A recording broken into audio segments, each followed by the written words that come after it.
It begins with 4 simple words. I'll do it later. We've all said them, sometimes without even realizing it.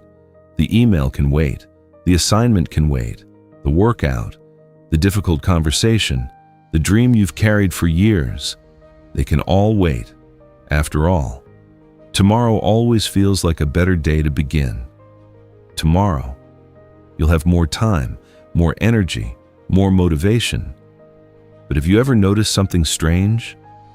Tomorrow never seems to arrive the way we imagined. Instead, it quietly becomes another today. And somehow, the things that matter most remain exactly where they were yesterday.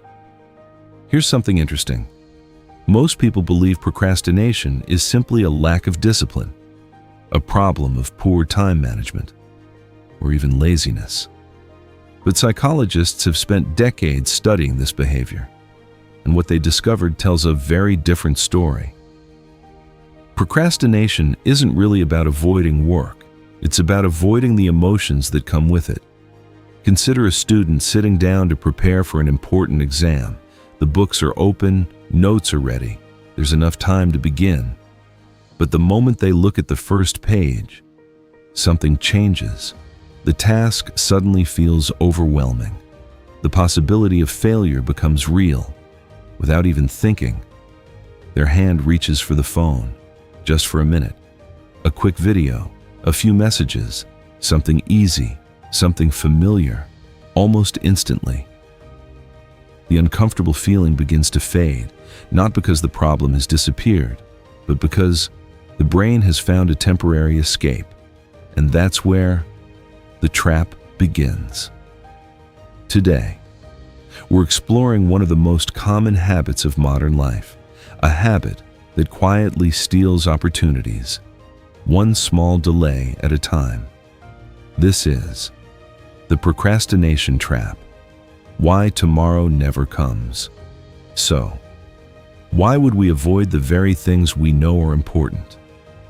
To answer that, we need to look beyond the task itself, because the problem usually isn't the assignment, or the report, or the workout. The real problem is how those things make us feel. For example, a difficult task can trigger anxiety, self-doubt, uncertainty, even the fear of failing before we've truly begun. And our brains don't like uncomfortable emotions. They naturally look for the fastest way to escape them. Now, this is where the work of Canadian psychologist Dr. Timothy Fickle offers an important insight.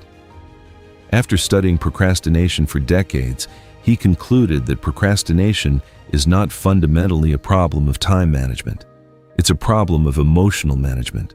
In other words, when a task makes us feel uncomfortable, our brain searches for something that feels better, not tomorrow, but now.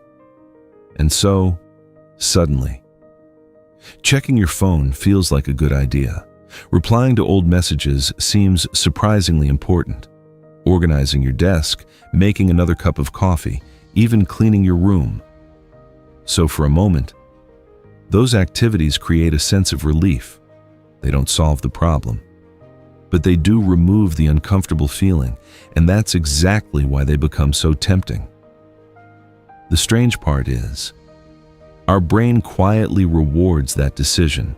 It learns that avoiding discomfort brings immediate relief. The more often this happens, the stronger that habit becomes, until procrastination no longer feels like a choice. It begins to feel automatic.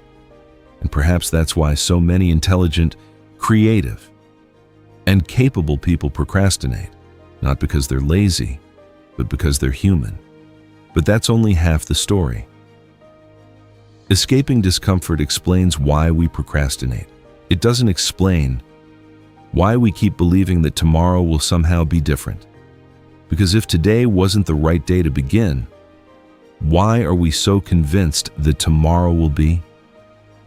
This is where our minds play another subtle trick, not with the task, but with the person we expect ourselves to become. Tomorrow always seems more organized, more disciplined, more motivated, as though, overnight, we'll wake up as a slightly better version of ourselves. It's an illusion almost everyone experiences, and it's one of the reasons procrastination becomes so difficult to break. When we think about our future selves, we often imagine someone who is more disciplined, more motivated, and somehow better equipped to handle life's challenges. But perhaps the greatest cost of procrastination isn't the work we leave unfinished, it's the promises we keep breaking to ourselves. Think about it. Every time you say, "I'll start tomorrow," and tomorrow passes, a quiet message is sent to your own mind. Maybe I can't do this. Not because you failed, but because you've begun to mistake delay for inability. Over time, that distinction becomes difficult to see. The project remains unfinished. The business idea never leaves the notebook. The language you wanted to learn still begins next Monday. And little by little, confidence begins to disappear. Not in a dramatic moment, but almost invisibly. One postponed decision at a time. Psychologist Dr. Joseph Ferrari, who has spent decades studying chronic procrastination, describes procrastination as more than simply delaying tasks. Left unchecked, it can become a way of living, a pattern that slowly influences confidence, relationships, career, and even health. But there's another reason unfinished tasks are so difficult to ignore. Nearly a century ago, Lithuanian psychologist Bluma Zeigarnik made an unexpected observation while sitting in a cafe. She noticed that waiters could remember long and complicated orders with remarkable accuracy. But once the meals had been served, those same details quickly disappeared from memory. Her observations eventually led to what psychologists now call the Zeigarnik Effect. Our brains naturally keep unfinished tasks active. They continue demanding our attention, even when we're trying to forget them. Perhaps that's why. An unfinished project follows you to dinner, into the shower, on your drive home, even into bed at night, not because you're working on it, but because your mind knows the story hasn't been finished. Ironically, the more we avoid the task, the more space it occupies inside our thoughts. What began as an attempt to escape discomfort gradually becomes a source of it. So, if procrastination isn't a problem of laziness, how do we escape it? The answer isn't waiting for motivation, because motivation is unreliable. Some days it arrives, many days it doesn't. Psychologists have discovered something surprisingly simple. Action often comes before motivation, not the other way around. One approach that's widely used is known as the 5-minute rule. The idea isn't to finish the task, it's simply to begin. Tell yourself, "I'll do this for just 5 minutes." Nothing more. Because something remarkable happens once we take that first step.